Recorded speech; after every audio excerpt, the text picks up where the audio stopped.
You made it to level 2, deeper questions leading to deeper answers.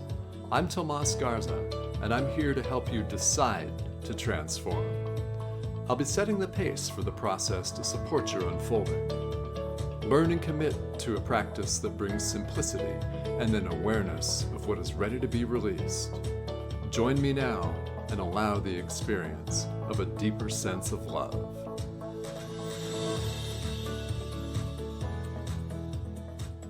Welcome everyone to Decide to Transform. I'm your host, Tomas Garza, and as always, today we have a very special, high energy and wonderful show in store for you.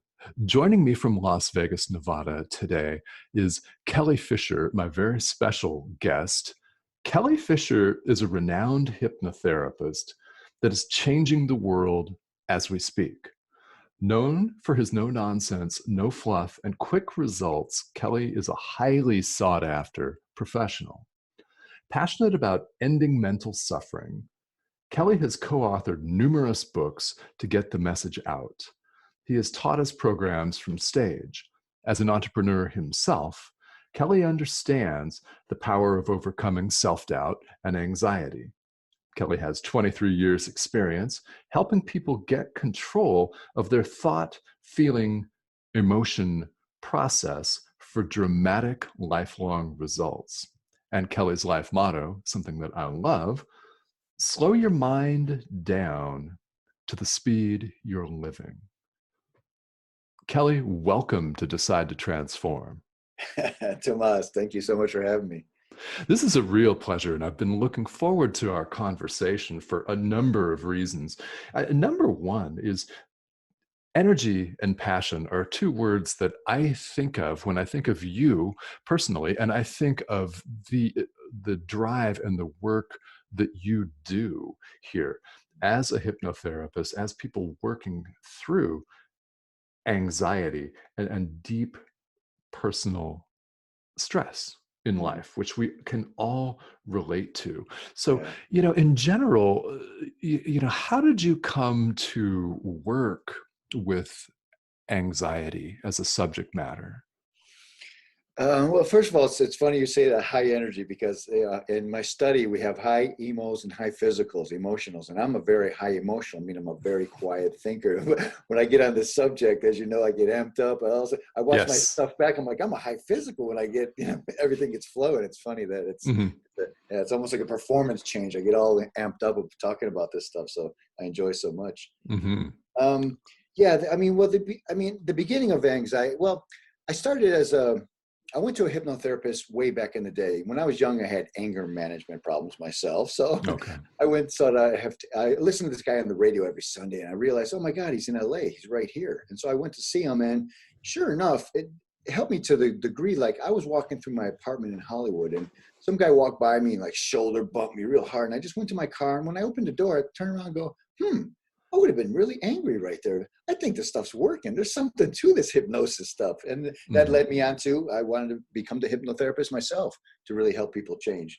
And so I was about 7-8 years into my practice, when my hypnotherapy practice, and first wife of 14 years literally walked out, And it was just, I say pulled the world out from underneath my feet. It was just, I've never had anxiety up until that point. I literally laid in bed, stared at the ceiling all night long. I could not shut my mind off. Just got up, went to work. I was a zombie for weeks, if not a couple months. And I just literally laid there one day in the lazy boy chair. I said, just come take me I can't do this no more. I could not shut off my mind. I was so out of balance. And then when I'd come up on the other side after meditating or sleeping or going unconscious for a couple hours or a couple days, I'd come up on the other side and go, oh, okay, it's not that bad. And then boom, it would hit me again. And so I started piecing together how I can get out of this myself. And that developed into a whole program, my anxiety solution program, my 6-week online training program. It was all developed from that because I thought, what is this anxiety? Because like I said, I never had it up until that point. How is it controlling my thoughts? I'm a hypnotherapist, for God's sakes. This is insane. So I started piecing together what worked for me and what really got me back on my feet moving forward. And I put it together as a program. Okay. Well, yeah. And how long ago was this when this anxiety really began to hit you? Wow, what year are we in? That was I don't know, actually. 12, let's say Listeners, 10, what year are we in here? yeah, 10, 12 years ago, was Okay. it what we're talking about? Yeah, maybe. Yeah, Yeah. something. Yeah, when it Okay. started. Yeah. So that was a little while ago. And Yeah, what do you suppose then? Because it was years ago, you've had yeah. years to process, obviously. But what do you suppose brought on the intense anxiety? Um, Loss of control. Okay. Loss of control of the situation, loss of control of my thought process for sure. All right. Um, yeah, it's funny because like working with clients, it doesn't matter exactly when they come in. It's interesting because it doesn't matter exactly the trigger. My motto when I work with clients one-on-one, I say, let's get healthy now and move forward. If we have to go back in the past a little bit, if we have to go back and change triggers, we will. But I don't go back and stir things up unless we need that information or we need to replace a trigger. So one of my recent clients, she had a panic attack 10 years ago and has not driven on the freeway in 10 years. Went to a psychiatrist for 3 years, put her on medication for a year. I said, did you get any closer to the freeway? She said, no. I said, well, we're going to get you there. And so moving forward with her specifically, I got information about the event 10 years ago, but that was it. We moved forward. I never brought it up again. We didn't go back there. There was no triggers now currently. So it's interesting that I think people sometimes, well, especially when they come see me personally and privately, they're telling that story over and over again. So it's almost their vibration of telling the story in the now and nothing to do with the past. So a lot of times I don't have to go digging because let's change your story right now, reprogram you, and then we'll see if something pops up. If something comes up, we'll replace it as we go forward. Okay. Yeah. Well, you're talking a little bit here about the process that you take people through, and Yeah. I'd love to have you elaborate, if you don't mind, on replacing the story. What does Yeah. that look like? What do you mean by replacing the Um, story? Tell a new story is I have a little video series, a 3-part video series about how to manifest and it's laser focus and tell a new story. And those are the two keys in my little training that I did. Tell a new story is you're literally, there's a great Zen story where there was a Zen master walking through the woods with his young apprentice with him. And they came up to this woman and they weren't supposed to touch a woman or do certain things. So the woman couldn't cross the little river bank. She was injured. So the Mhm. monk picked her up, walked her across, set her on the other side. And then they were walking along the road for another while. And the young apprentice said, I can't believe you touched that woman and picked her up and helped her. And the Zen monk said, oh, I set her down at the other side of the river bend. You're still carrying her. And Mhm. that's what tell a new story. You're still telling the same story. So the story that happened 10 years ago isn't affecting you in your subconscious mind because it happened 10 years ago. It's affecting you because you just talked about it this morning with somebody. You're keeping that Mhm. vibration alive. People think they're the story. They think they're that roof chatter in their head that constantly loops over and over again. People actually identify with that and they identify with their problems. A lot of times when I'm on stage, I take my big magic wand and wave it. I said, if I took away all your problems right now, who would you be? And I just stand there silent and everyone's kind of looking around like, I don't know. I don't know. I don't Who would I know. be? Mhm. So yeah, you got to learn to tell a new Yeah. story. At first, it's going to feel like you're making it up. At first, it's going to feel like a lie. But then, very short period of time, you're going to realize they're both kind of lies. I'm making up both stories. So it's like a misuse of imagination. If you're going to tell a Yeah. story, let's tell the good one. Well, I like that. Yeah, if we're going to tell Yeah. a story, let's make it a good one. And this is really interesting. This is resonant that the idea that you're still carrying it. Yes. Yeah, I love that Yes. story about the You Zen didn't set monk. it down. Yeah. Yeah. It's like the same concept as grief. Grief is like a heavy suitcase. Set it down. You don't need Mhm. to carry that no more. You know. Why do you suppose then that people keep carrying it? Uh, Specifically, like with something like grief or anger, like in that category, they want or expect an apology from somebody else, or they Oh. want something to happen outside of themselves, and so they're actually giving away their power by Mhm. holding on to that because they do have the power to set it down. But so many humans, they want to be right instead of happy. well, I should be angry. I should carry this because I'm right. Well, yes, technically you're right. But what you're saying is you wouldn't have treated you like that other person treated you. So you're angry at that, but you're never going to get that apology from the other person. Even if they do, it's not going to resonate with you because you didn't give it to yourself. You could learn to give that apology to yourself because you wouldn't have treated someone that way. Set down the guilt, set down that bag, and just move forward with it, and just not be okay with nobody else knowing you were right. You'd rather be happy. You know what I mean? Yeah. Okay. Well, now this is something we're on to a lot of different deep psychological traits that are Yeah. universal. I mean, they're universal to people. And Yeah. so, in your experience, why do you suppose that all of us and Yeah. each and every one of us wants something to happen outside of ourselves? We don't realize the power we're bringing to the table. We don't realize that we are the radio signaling out, just like law of attraction. That's what they're talking about. And Yeah. what's bouncing back is your signal. It's like, well, my life sucks. It's going, well, yeah, your thought, feeling, and emotion process. Hmm. Your antenna's off. It's like, of course, you're not going to hear the good life station. You're not tuned into it. You're projecting out. So you got to realize, you got to get the horse in front of the cart. You are sending out, I send out vibes. So when I walk into a room, I'm so relaxed. And actually, a lot of times people are intimidated by that. I'm so relaxed. Like, are you okay? What's wrong? I'm like, if I felt any better, I'd be asleep right now. I'm so relaxed. But thanks for asking. Yeah. I can relate to Right? that. Right? Yeah. Yes, I know exactly what you're talking about. Yeah. Yeah. Well, so I love this. We don't realize the power that we're bringing to the table. So, Yeah. so true. What Mhm. would be your top pieces, if it's more than just one, of advice or suggestions for people to just even begin to Well, realize the power? yeah, I mean, if it's your course of study, if you're a seeker, if you're looking for this information, you're going to start to piece it together. And I always say, Yeah.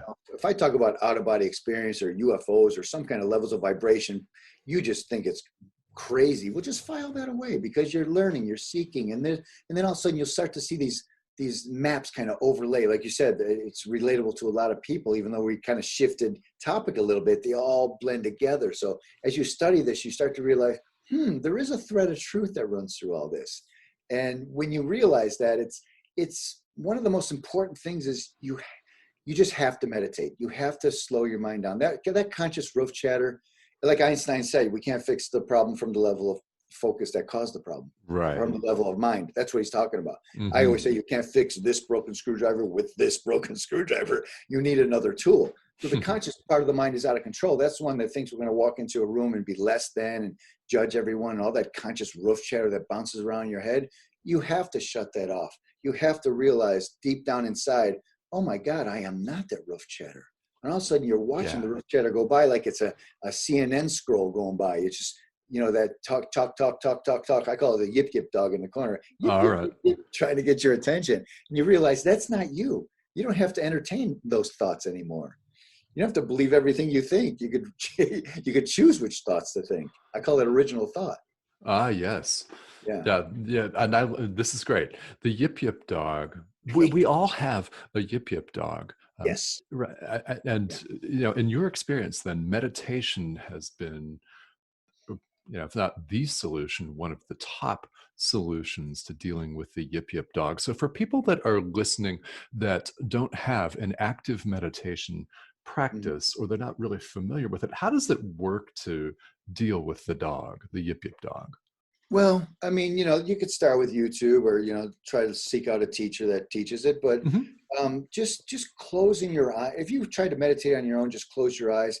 That yip yip dog's going to get faster and louder. And as long as Yes. as long as you know that going in, it's good. What are you doing? We don't have time for this new age crap. Wake up. We got work to do. And that's going to get louder. I liken the conscious mind, the yip yip dog, to a radar on a ship. It's going boop, boop, boop, looking for trouble. That's your conscious mind. That's its job, and that's okay. It's just Mhm. when it doesn't find trouble, and between the boops, all of a sudden, what humans do, they kind of fill in the gap with negative. Unfortunately, we default to negative. So it's like, well, there's no real trouble, but what if? What if that happened? And then they go down this path and they're out of control with it. So that yip yip dog is the radar, and understand that it's actually doing its job. But when it's when your mind is when your mind is a horrible master, but your mind is a beautiful servant.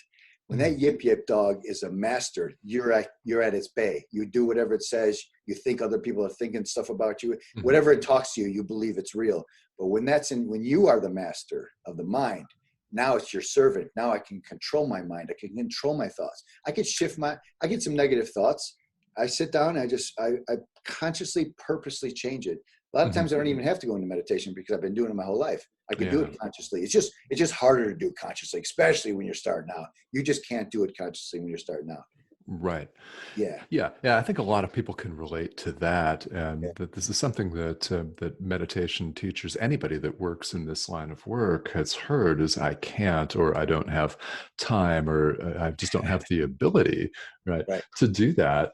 And you clearly have been doing it for a long time. And let's circle back here, if we could, to the anxiety that arose about 10 or 12 years ago with the dissolution of your marriage with your first wife here. That was pretty severe, wasn't it? And it sounds like it came upon you very suddenly. Yeah, I liken it to like all of a sudden someone turned the lights out and you're in a pillow fight and just you're getting hit from every side. You don't know what the hell's going on. It was dark. Yeah. Okay.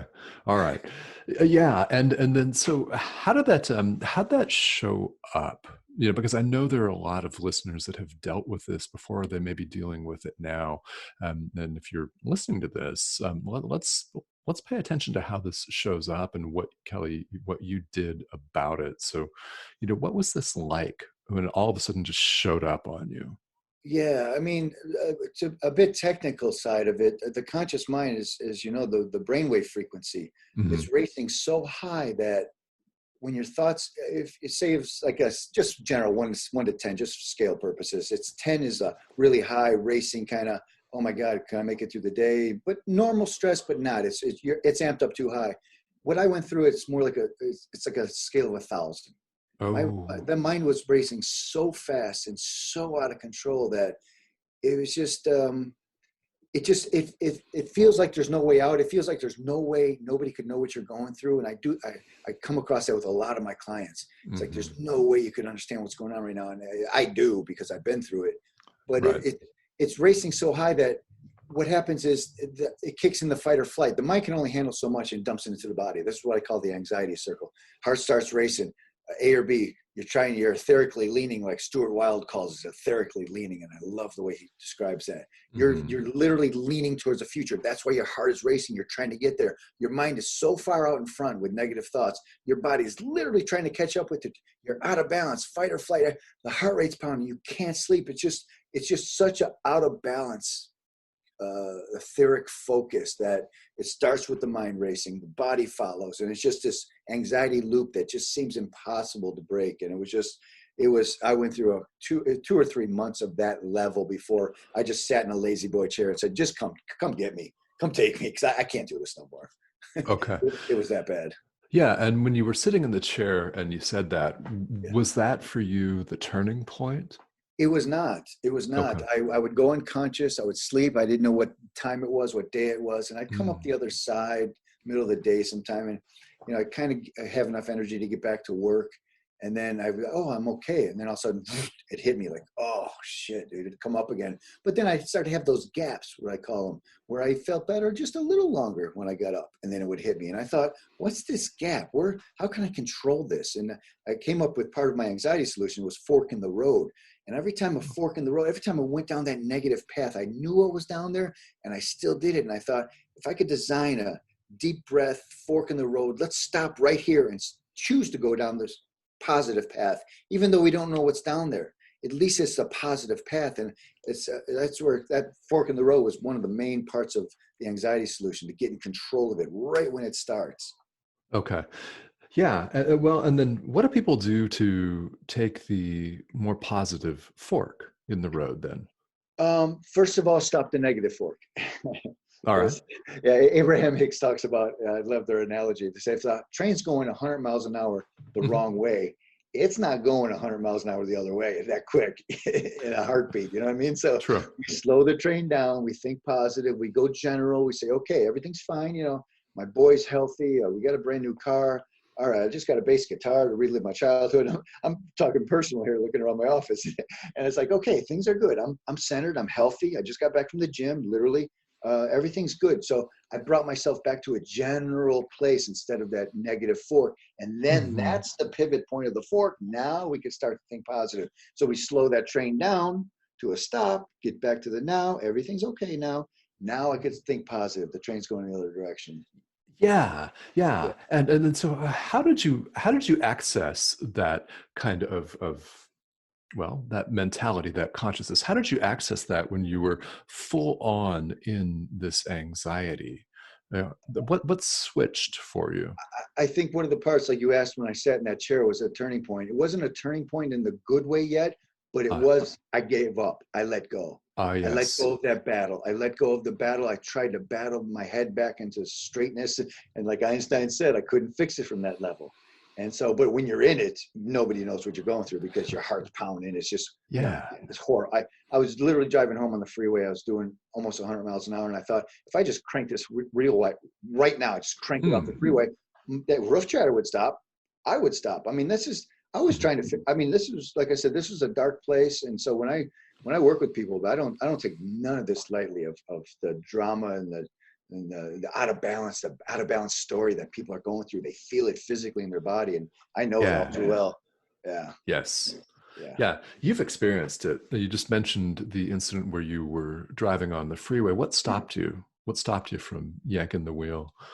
Because I knew it would be over. I knew it was a solution, but Mm. I said, I can't go out like that. I tell people if I wanted to jump off the roof of my building when I lived in Hollywood at the same time. I said, if I Mm. had the balls, I would have jumped off. I didn't have the balls to jump off. I just didn't. I literally went up to the top of the roof of my building and Okay. looked over the edge. I thought, well, here's solution two that it will work there too. And so, I mean, I had a couple solutions, Uh-huh. but that's how extreme it was. And I thought, no, I just didn't have the balls to do it. But I thought, no, God, I've been studying how the mind works my whole life. I can't go Uh, out like this. I can't go out like this. okay. Yeah. And Yeah, this is interesting because I think you referenced this earlier. So let's clarify. At that point, you were already doing hypnosis, correct? absolutely. Yeah, Okay. 8 years at that point. All right. And had you been Yeah. doing this professionally then? You were already a Oh hypnotherapist? yeah. Oh yeah. Yeah. Okay. And I've been studying the mind my whole entire life. Hmm. This is my course of study, and just for me for me to get hit that hard in the gut, I can imagine what people go through that don't have any of these tools. I couldn't imagine. Yes. Yeah. It's more common, I think, than any of us cares to imagine, isn't it? Which part? What do you just? Well, people getting so deep into anxiety that they're thinking of ending it. Yeah, it is the end of the scale. I mean, Hmm. like I say, after the extreme anxiety, when it turns inwards, that's where depression comes from. It usually Hmm. starts from inward anger you can't control, depression. Literally, the word depression. We depress our own emotions so far down that our circle gets so small, the heart rate gets faster, and just it's a lonely world. You just don't think anybody knows what you're going through. It's a horrible feeling. Yeah, yeah, it is, and so many people have been through that Right. to one degree or another. It's relatively common. So, you had been a hypnotherapist and working directly, Mm, professionally, and sure. experientially with the mind. Then this hits you. So, did you have any particular teachers or outside help that you really found helped pull you through this? Um, I think it was accumulative. I think because I have been studying this my whole life, and I had my first private hypnotherapist that I went to when I got into it, and just listen to Abraham Hicks every day when I run on the treadmill, and Okay. just a constant focus of positive stuff. That's what I said. I said I know this stuff. Why can't I control this? This is Hmm. amazing. Okay. Yeah. Well, let's talk about that because I know people can relate to being a professional and having something happen to them Right. that happens to their clients Right. all the time. So, Right. how did that feel for you to be a professional hypnotherapist and then boom, you're in real serious anxiety and depression. Yeah, I don't think I had the conscious bandwidth to even think about that, to be honest with you. Okay. Yeah. It Yeah. was so out of balance that I didn't have that calm roof chatter going, well, is this, let's analyze this for a minute. I didn't Mm-hmm. I didn't have that ability. So that didn't come till I started coming up the other side. Then I had these gaps where I was like, okay, I'm okay for a few minutes, and boom, a few minutes Yes. lasted a couple hours, and a couple hours, and then it lasted a couple days. Okay, deep breath. I think I'm coming out of this. So Okay. until I started coming out of it, then the conscious mind started going, you got this. Okay, and then Mm-hmm. I didn't purposely put together the program from that, but when I did get clear, we'll call it, I just thought, what helped me get out of there? What I was working with another teacher. I think we were trying to do some online work or something. And she's like, well, your personal story is everything. I'm like, yeah, but I don't talk about it. I don't want to go there. I don't even think about it no more. She's like, no, that's it. That is everything. And so I started looking at it. I'm like, yeah, that was pretty heavy. And I did get out of it. So it wasn't until years later, until I was working with a coach, and she goes, no, that's you. You better look at that. So I went back and analyzed it after that. Yeah. Now, did you find that as you were beginning to work your way out, did you find that patience was a challenge for you, or did that come easily? Patience that I wanted to get over it completely, or just, yeah, Yeah. it didn't, because I was so happy to have those positive gaps. So I Okay. wasn't impatient because I was just so happy to feel normal even for a day. So, it was, of course I wanted to keep going, but I was just like, okay, let's just keep moving. I wasn't impatient at all, because I was just so happy to feel slightly good again. Okay. Well, and then, so what would you say then, if you had one piece of advice to give to someone who is Mhm. really, really feeling it, like where you were when you were on the chair, Right. what do you tell somebody that's in that deep of anxiety? Just it's God, it's so tough. It's such a tough spot, but I'll bet. Yeah. you have to try to find a professional, someone that's Mm, like me, that's been through it, or someone that completely understands how the mind works and where you're at. It's tough to open up at that stage. So it's even tough advice to give, because I've been there, and that's the last thing I felt like doing at that time, was pick up a phone and really look for help. But yeah. friends and family, they have no idea. My client, even with the freeway panic, I was working with her, and she's like, yeah, my husband's a great guy, but he's like, get over it. Just drive on the freeway. What's wrong with you? So, friends and family are like that. So Mhm. they're not really going to help you. So, but there are professionals out there. I guess the main thing is, you really feel like, no, there's no way on earth nobody knows what you're going through. And I know that feeling. And Yeah. there are a lot of people who have been through it. A lot of people know exactly what you're feeling. And so if that little circle that gets so small on you, that anxiety, the depression, that little circle, you don't want to talk to anybody because your circle's so small. Understand that, yes, people have felt that. They have been through it. And it's hard to understand when your circle's so tight and your head's spinning so fast. Yes. Yeah. Yeah, yeah, it really is. And, I wanted to thank you for elaborating on that, because I Yeah. know that there are people that are listening who are either touched by this directly themselves, or they have a friend Sure. or a family member or Sure. somebody who Yeah. is in this situation. So, Right. definitely reach out for help. And yeah, you're not alone. Yeah. No question about that, right? But I've when heard, you're in the throes of it, it feels yeah, like it. Yeah. it feels like the last thing you want to do is share what you're feeling with somebody. For God's sakes, you're at you feel like such a weak, vulnerable place. It's the last thing you want to do is open up and say, "Look how messed up I am." It's tough. It's a tough call. But Yeah. I was gonna say, I had so many clients that you wouldn't believe, that their partner or people in their life just said, "Just get over it." And I thought, well, you can't. That's why you're here with me. But so, people are kind of well intended. They don't know. They don't have it. Why? It doesn't even make sense. Just get on the freeway. Just drive. What's wrong with you? Mhm.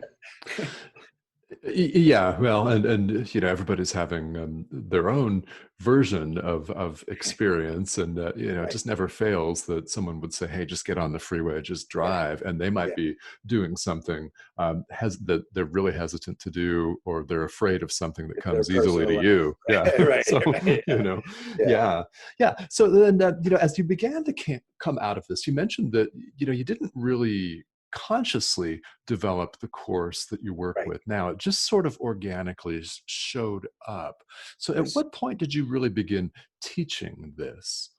I didn't really teach this until years later when I was working with a coach, and she Okay. said, no, you got to turn around and analyze that. You got to talk about it. I'm like, I don't want to talk about it. She's like, she had some signature speech program or something. I signed up with this coach, and I Okay. said, well, I don't know if I have a signature speech. She goes, we started talking. She goes, oh my God, are you kidding me? She goes, you have to talk about that. You have to bring it up. It was amazing that you got over it. Are you kidding? That's, how many people you're going to help. And so I thought, Hmm. all right, let's turn around and open that wound up again. This is going to suck, but here we go.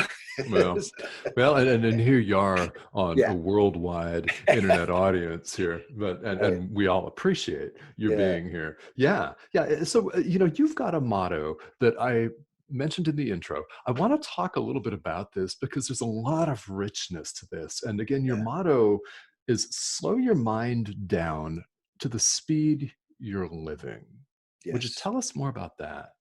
Yes. All your power is in the now. And the example I give with anxiety, because when I put together my program and did go back and study it, I looked up definitions of anxiety and I couldn't find any. They used the word anxiety in the definition. You can't use that. So I literally, from working with clients and going through it myself, I came up with my own definition. It's where you're at, centered in the physical universe, and where your mind is projected into the future, most likely a negative thought. That gap between those two is anxiety. That is Okay. an anxiety gap. And the only way you can control it is I teach control, reduce, and end. And as you get to end, that's back to now again. So if you could literally slow your mind down to the speed you're living, meaning not try to catch it. What if it's way out in the future? It's negative. If you could take a deep breath and pull everything literally back now, you're back Mm. in control. You're back in control. Okay. Yeah. Yeah, yeah, and slowing it down. So, yeah, Yeah. would you mind for our listeners then, just talking a little bit about that anxiety gap? It's a Mhm. gap specifically between, you just said it, but just for in case people didn't catch it, what is that a gap between? Hey, Tomas, we froze for a second. You still got me? I do. I've got you loud and clear here. Yes. So then tell us a little bit more again, then, if you wouldn't mind, Kelly, about the anxiety gap that you just referenced. What's that a gap between again for our listeners? It's where you're sitting at in the physical universe and where your mind is projected in the future with a negative thought racing. That gap is anxiety. And I teach people to control what you're in control of, reduce and end. That's my system of control, reduce, and end to get rid of that anxiety gap because you can never control that future thought, especially from a negative standpoint or anything. You can't control that future event. You can never control the future event because it's future. So, Mhm. especially when you're thinking negative and you start leaning, like Stuart Wilde calls it, etheric leaning. That's what he's talking about. Your etheric body is leaning. So, if you looked at me in the physical universe, I'd be here, but my etheric body's going, "Oh my God, I got to get there. What's happening? It's so bad." And then the heart rate picks up, fight or flight kicks in. So people just live like this out of balance. Not only trying to control that anxiety gap, but that fight or flight. When you're in fight or flight all the time, you're fight or flighty. Your blood's literally going to the arms and legs, and what's leaving your visceral organs open for dis-ease. When Mhm. we're not at Yeah. ease, we can't have dis-ease in the body. So Mhm. we're perpetually out of that balance. So we're always in that state, and that's why people are burnt out. They're fatigued. They can't sleep at night. It's all because of Mhm. trying to control that uncontrollable gap. Yeah, and it's interesting that you point out. Yeah, I think that's a handy visual, but there's a gap between the present and the future. So why is everybody living so much in the future? I mean, what's going on with that? Well, I mean, it's good to, like I tell people, I got a whiteboard over here, a map, a calendar. I got two clipboards. It's okay I'm planning out my future. I'm writing, day by day. I'm working on projects as you are, and it's okay Mhm. to do that. When you default to the negative, that's when it pulls you out of balance. Okay. When you go to the future and it's of a negative thought, because the negative thoughts well, the positive one isn't real either, but the negative thought isn't real. So we add to it. We try to figure it out, and then we add more negative. So that out of balance is so, it's usually in the negative. Because if we're sitting here talking about positive stuff in the future, Right. you're most likely not going to feel out of balance. You're going to be No. like, this is going to be great. So yeah, when it's negative, when you're filling in those gaps, like I talked about the radar, and you're filling in those gaps negatively, that's when it starts pulling you off center. Yeah, yeah. Well, and you know, I mean, you just mentioned that the positive thoughts about the future aren't real either. But yeah, I mean, I think that functionally, as you just said, there's a difference between the two. Yes. So I love this. Again, the motto is slow your mind down to the speed you're living. And here we are again, circling back to meditation, which is exactly what I think about.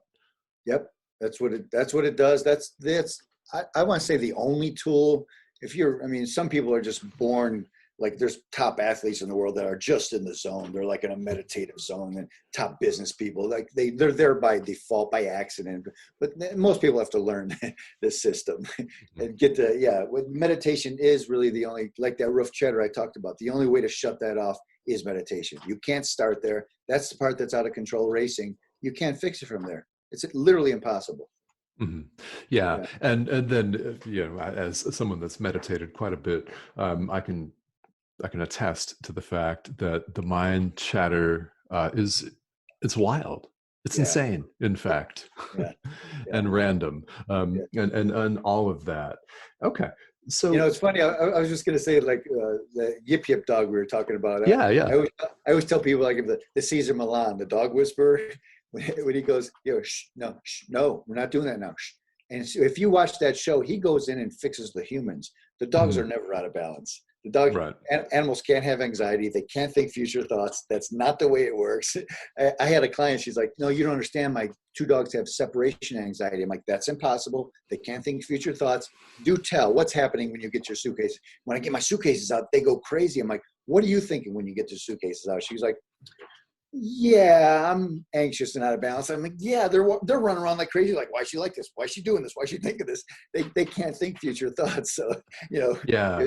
it, Well, and human beings can, and we use it all yes, too often to we do. mess with ourselves, Yes, which is yeah, putting it mildly. That's the PG-13 yeah, version, isn't it? yeah. Yeah. Well, and then you know, with meditation, what does your meditation practice look like? Because you've been doing this, you've had results. What is your daily practice like?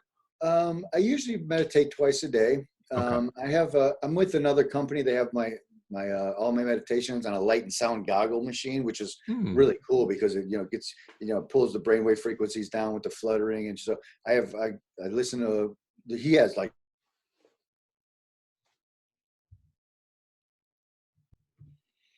yeah, you were asking specifically about my meditation practice, and I do Hmm. practice. I meditate twice a day. I'm on this other platform with my meditations, this light and sound goggle machine, Okay. uh, and so I got 20 meditations on there. He has like, I don't know, I think over 300. So there's so much to choose from. I do what I like to do is guided visualizations, meaning I'm speaking all the way through, Hmm. and sometimes I just like to shut it off. I'll sit here, put some background music on right at my office desk, and just close my eyes and just empty my mind, or just let it race until it empties.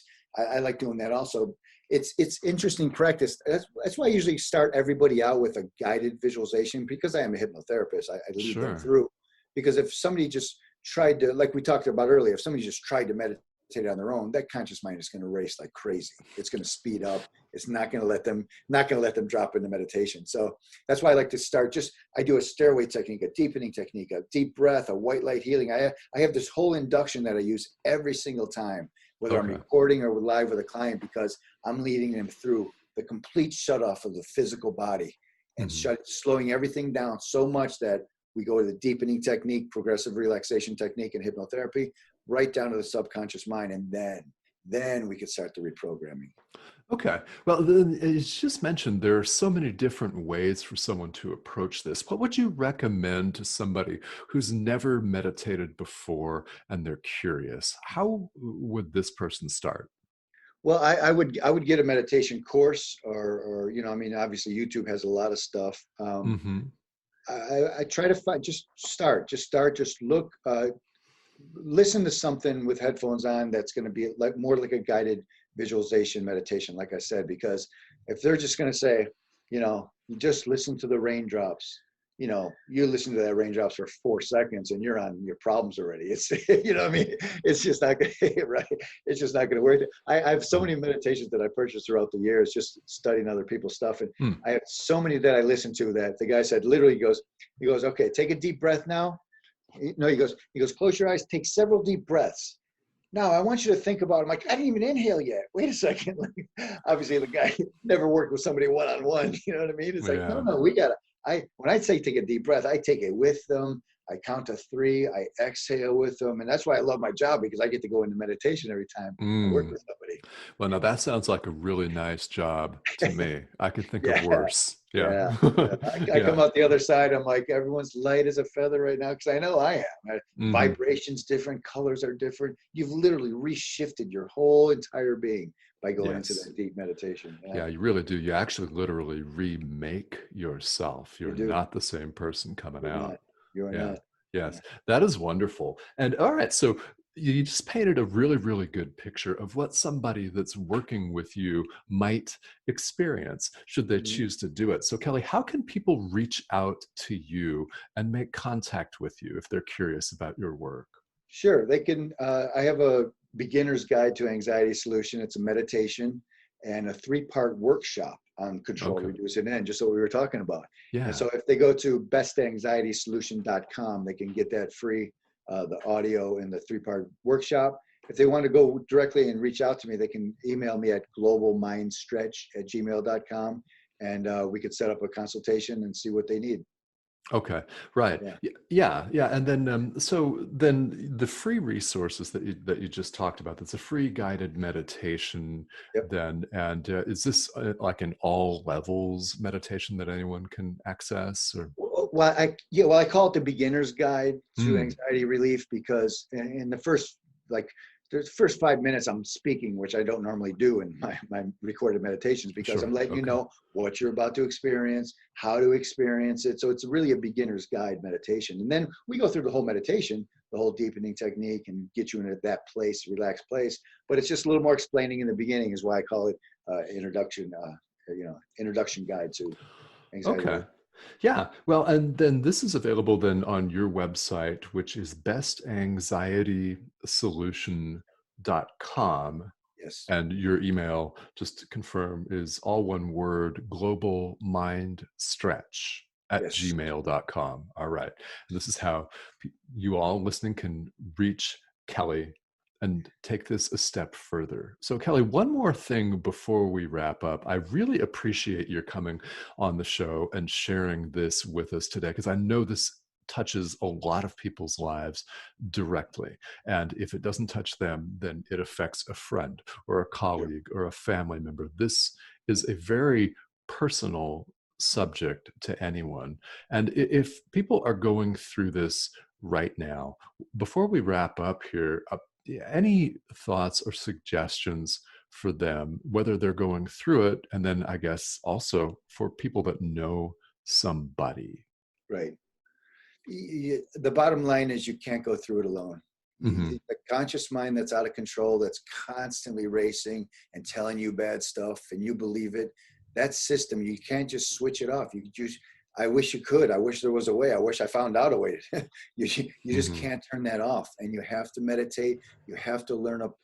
You have to, like we talked about, talk to somebody that's been there. Talk to somebody that's, hey man, I can't tell you how many male business owners that came through my doors that said, I don't know where I'd be if I didn't talk to you. He's like, I don't share this with my wife, my friends, nothing. He's like, you're supposed to be, especially in that situation, the man, the macho guy, you're supposed to handle everything. So I'm not going to reach out for help. And their life completely changed when they reached out with help. So it was tough for them, because they were, macho alpha males, and one of them carried a weapon. He was a security guard for high-end music stars and rappers, and he had flight anxiety, and every flight he'd lay his head down in his wife's lap and I'm just sleeping, I'm tired. Couldn't even share with her what he was going through. So wow. Okay.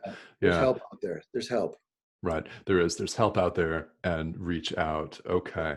Well, Kelly, thank you so much. This has been a real pleasure. And it has been, as we advertised up front, high energy and full of really valuable information and tips for people. And you've done a really great job here talking about your own experience and how that has led you to want to serve others. So thank you so much for joining me here today.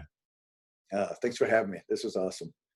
All right, guys, this has been Decide to Transform with my special guest, Kelly Fisher. And everyone have a great rest of your day wherever you are. And thank you for tuning in. Bye bye now.